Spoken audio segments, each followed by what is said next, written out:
Hello there, my name's Lee and this is the Forge of Mars. Today I decided that it was about time that I showed how I painted my Legio Vulcanum engines using mostly contrast paints from Games Workshop, and this video has been sped up obviously because it was 50 minutes long, both parts, and I've merged them into one handy part and brought it down so you can actually see the process as well as how the paints go on. Now with this you do have to do a couple of layers. As you can see, I'm putting on the Aethamatic Blue, the contrast paint there, with a fine brush, just getting it all in and everywhere where I want it to be. It's a really good paint to work with, but you will need to do a couple of layers, and this is showing whilst that one dries. I went with the other one using my black Templar black contrast paint, which again don't really have too much problem going on. It's such an easy paint to work with. Yes, it is a little bit thinner than the usual layer paints that we use in our hobby, but with smaller models I find it does make a huge difference, not hiding any detail, and it's easy to sort of remedy afterwards. Because with the way I like to paint, I like to keep it a little bit more dirtier than like parade ground standard, because it does add to the realism of the actual model when you see them going together as they are.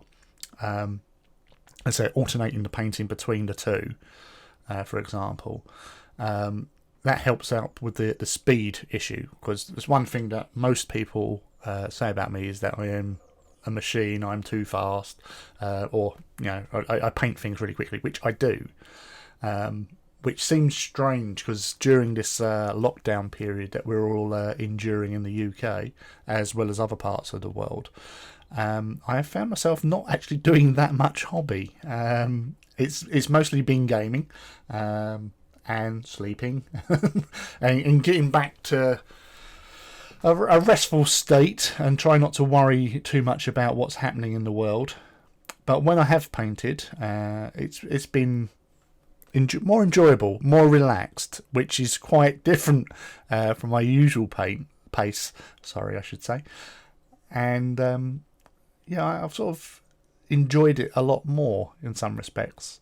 In the couple of weeks so far, I've managed to do 4 House Divine Lancer Knights.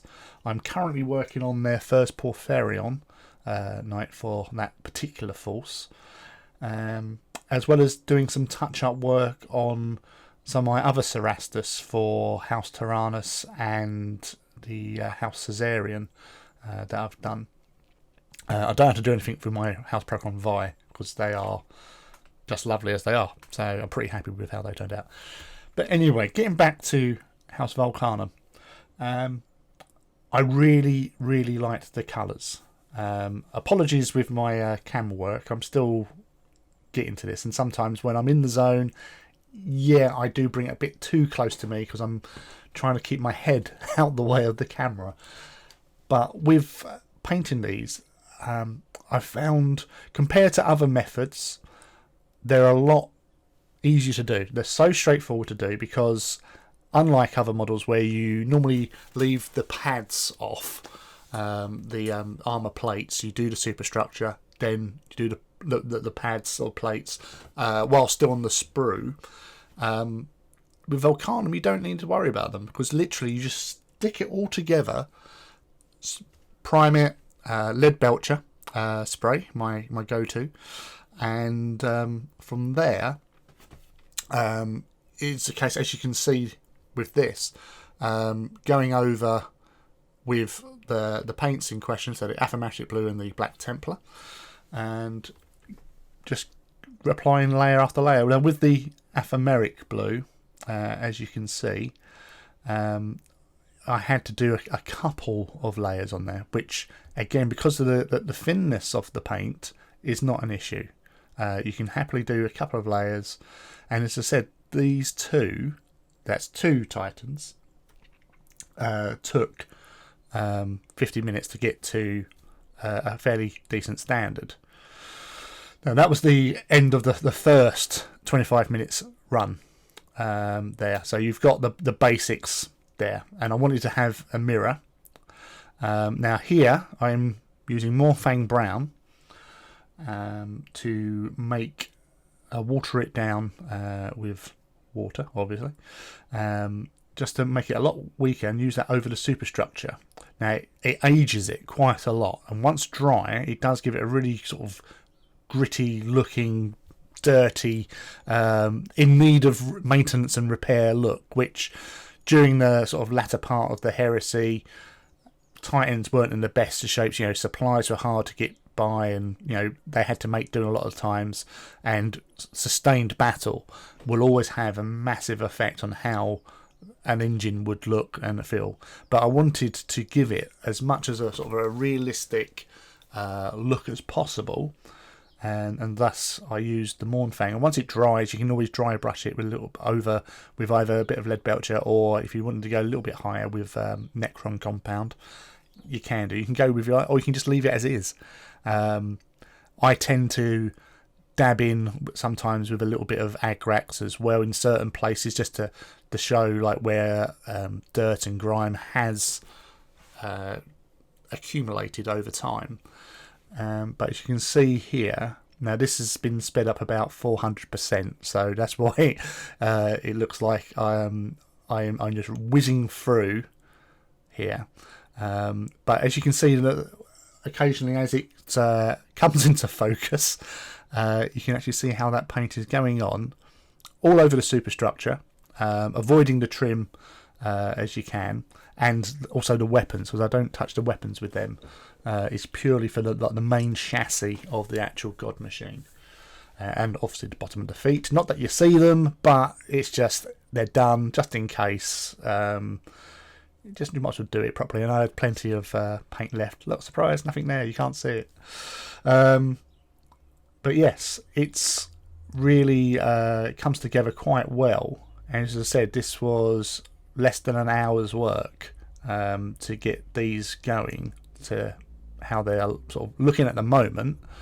A bit of drying, and obviously back onto the Aethamatic turquoise blue, just over those areas, just to really make it stand out, because you want that sort of colour is a real featured colour, and you want it to really make a statement, because the black's not going to sort of stand out that much really, but it's the turquoise that really pops and lets you know, oh yeah, this is Legio Vulcanum, the Hand of Ruin or Darkfire, depends which one. The Darkfire are the turquoise ones, in case you weren't aware, because if you look in Doom of Moloch, you'll see a warlord painted up with the turquoise, and that is, as I said, the Darkfire side of Legio Vulcanum. And the Reaver next to it on the next page, which is in it's more of a green, sort of like a mid sort of mossy green. That's the Hand of Ruin, because if you wasn't aware, Sturges 8, I believe the forward world is, used to have 2 Titan Legios that were both Legio Vulcanum, Legio Vulcanum 1 and Legio Vulcanum 2.